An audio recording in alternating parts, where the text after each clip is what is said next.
నమస్తే మన ఊరు మన ముచ్చట యూట్యూబ్ ఛానల్ స్వాగతం సుస్వాగతం. ముందుగా దయచేసి వీడియో మొత్తం చూడండి, ఎక్కడ కూడా పక్కకు జరపకండి. ఎందుకంటే నా అనుభవాలు అంటే నాకు తెలుసు అని పెద్ద నేను నిపుణుని కాదు. అంటే ఎంత చిన్నవాడైనా ఎంత చిన్న రైతు అయినా కొన్ని అనుభవాలు ఉంటాయి, అవి మీతో పంచుకోవడానికి నేను ముందుకు వస్తున్నాను. అయితే పాలు ఎలా పిండాలి, ఇలా పిండాలా, ఇలా గుంజాలా నాకైతే తెలియదు. అంటే పిండుతున్నాను, తెలియదు ఇన్ని రోజుల నుంచి. ఎలా పాలు పిండుతున్నాను కూడా అడిగే వాళ్ళు ఉంటారు. ఎలాగో అలా పిండుతున్నా. దయచేసి ఇప్పుడు నేను పిండుతాను, చాలా టైం పడుతుంది. నాకు ఒక ఆవు పాలు పిండడానికి దాదాపు 15 నిమిషాలు 10 నిమిషాలు పడుతుంది. మరి చూద్దాం, నేను పిండే విధానానికి మీరు పిండే విధానం ఏ విధంగా ఉంటుందో చూసే ప్రయత్నం చేద్దాం. ముందుగా మనం ఆవు దూడను విడుచుకుందాం. Right, follow అయిద్దాం.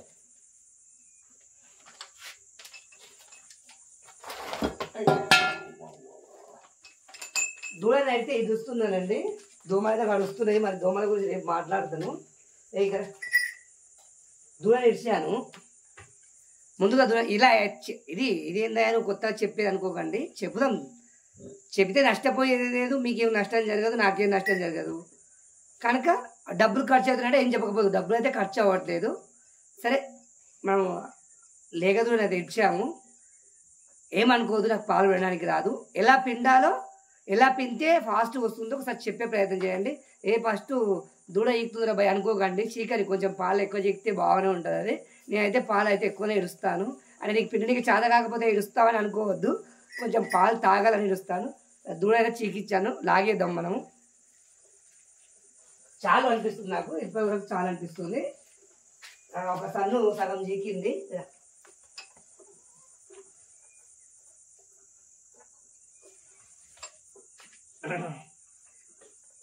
నేను వీడియో పెడతానని ఆవుకు అర్థమైంది, ఏమో అక్కడ వెళ్ళబడ్డది. అదే ఒక ఇనుప కుర్చీ అయితే చేయించుకున్నాను, ఎత్తుకు కాలు గుంజకుండా. మీరు కూడా లేకపోతే చేయించుకోండి, తప్ప ఇది ఉంటే చాలా సేఫ్ జోన్ మనకు. ఆవుకు భయం అవుతున్నట్టుంది, అక్కడ పోయింది. సరే కదా,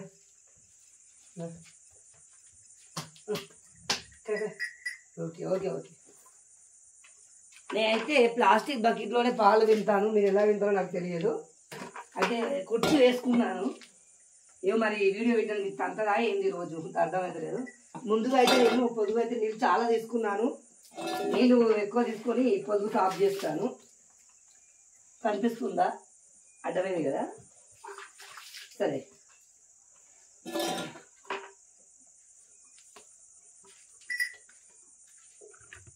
ఇక్కడ పెట్టుకుందాం. కనిపిస్తుంది? సరే, కనిపించట్లేదు. నీళ్ళు అయితే ఎక్కువ తీసుకున్నాను, పొద్దుగైతే శుభ్రపరచుకుంటున్నాను. ఎందుకంటే నీళ్ళు మనం కడగడం వరకు బాగుంటుంది. లాస్ట్ నేనైతే ఇలా ముడిచేత పోయేలా చేస్తాను. రైట్, ఆవులు అయితే పాలు వెళ్తున్నాం మనము.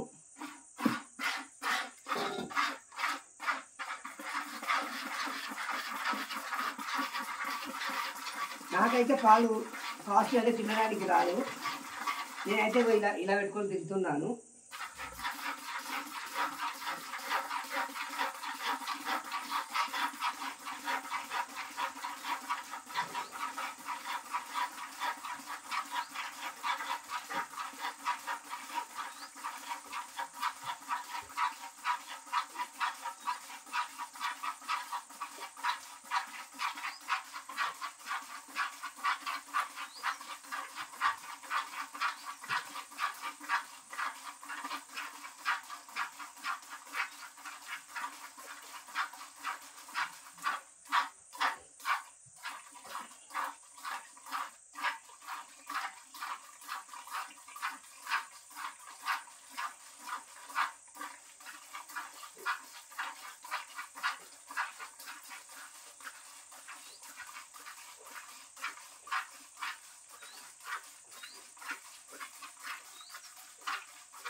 చేతులు అయితే లాగుతున్నాయి, ఎందుకనో ఏమో తెలియదు, అలవాటు ఉంది కానీ అయినా లాగుతున్నాయి.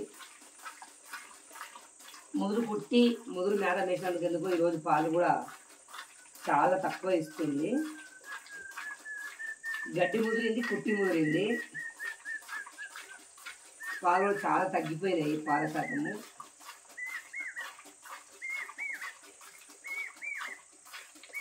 చాలా తక్కువ ఇచ్చింది, ఏంటి ఇంకా దూరంగా ఇచ్చింది ఈరోజు.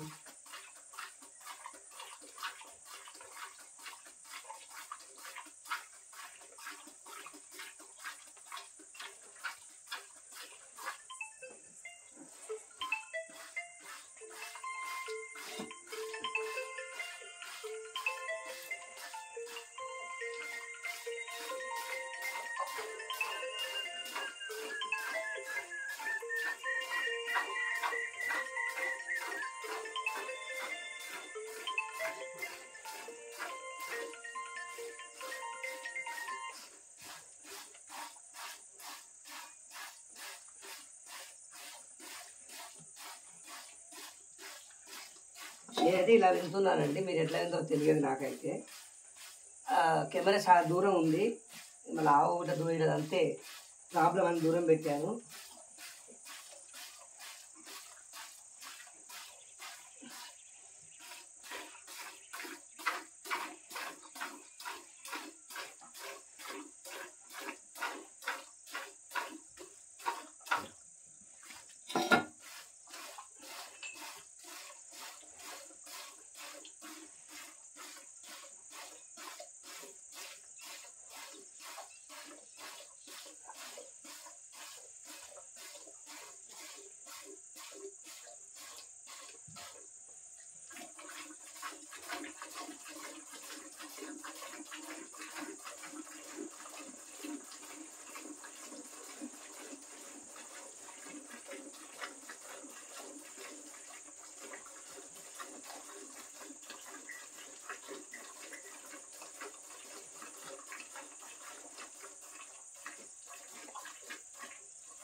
రెండు, మూడు, నాలుగు, 5, 6, 7, 8, 9, 10, 11, 12, 13, 14, 15, 16, 17, 18, 19, 20, 21, 22, 23, 24, 25. అమ్మయ్య పాలైతే వెండినండి, చాలా తక్కువ ఇచ్చింది. ఎందుకనో ఏమో మురిపోయిన గడ్డీలు సరిగ్గా లేదు. అంటే దాదాపు 8 నిమిషాలు అయిందంటే నేను పాలు వినడానికి ముందు ఒక 3-4 నిమిషాలు తీసిన, లాస్ట్ 8 నిమిషాలు అయింది. అంటే 3 సార్లు వెండిన. పాలు చాలా తక్కువ ఇచ్చింది, ఎందుకంటే గడ్డి ముదిరింది, గడ్డి కూడా ముదిరింది. మరి పాలు వెండే విధానంలో ఏమైనా టెక్నిక్లు ఉంటే మీ విలువైన సలహాలను, సూచనలను వాక్యాల పెట్టెలో పెట్టండి. చాలామందికి వాక్యాలు పెట్టడానికి రాకపోతే అలా మైక్ లాగా ఉంటే దాంట్లో మాట్లాడితే కూడా వాక్యాలు వస్తుంటాయి. తెలియని వాళ్ళు ఉంటే తెలియజేసుకోండి. వీడియో మాత్రం అందరికి పంచండి. నచ్చితే 10 మందికి పంచండి, నచ్చకపోతే 20 మందికి పంచండి. జై జవాన్, జై కిసాన్, జై గోమాత.